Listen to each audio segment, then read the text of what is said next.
Жалпы жер бетінде қанша адам болса, сонша тағдыр бар. Соның бірі осы оқиға. Бұл әңгіме шынайы оқиғаға негізделген. Әңгіменің жалғасын тыңдау үшін каналыма лайк басып тіркеліп алыңыздар. Кең даланың кең ауасын тыныстап, әке мен ананың мейіріміне бөленіп өскен қыз едім. Алдымда 3 ағам болатын.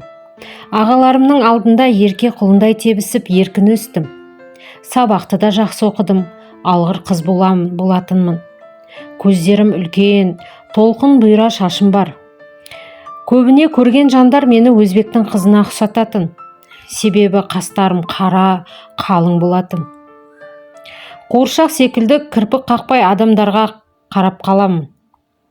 Басқа балаларды білмедім, бірақ өзім ойнағаннан гөрі үйде болғанды ұнататын. Анам үйден қуып шыққандай ойынға қосып, көрші қыздарменен бірге жіберетін. Көрші қыздардың ойнап отырып, әп-сәтте бір-бірімен ұрыса жөнелетін ұнамайтын маған.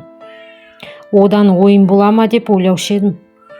Тағы бір себебі, үнемі әкем мен анамды татуластыруға тырысып жүрем.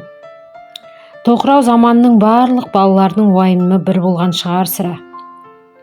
Олай дейтінім, әкелердің көбі ащы суға жақын болды емес пе? Солай әкем ішіп келген күні мен ұйықтамаушы едім.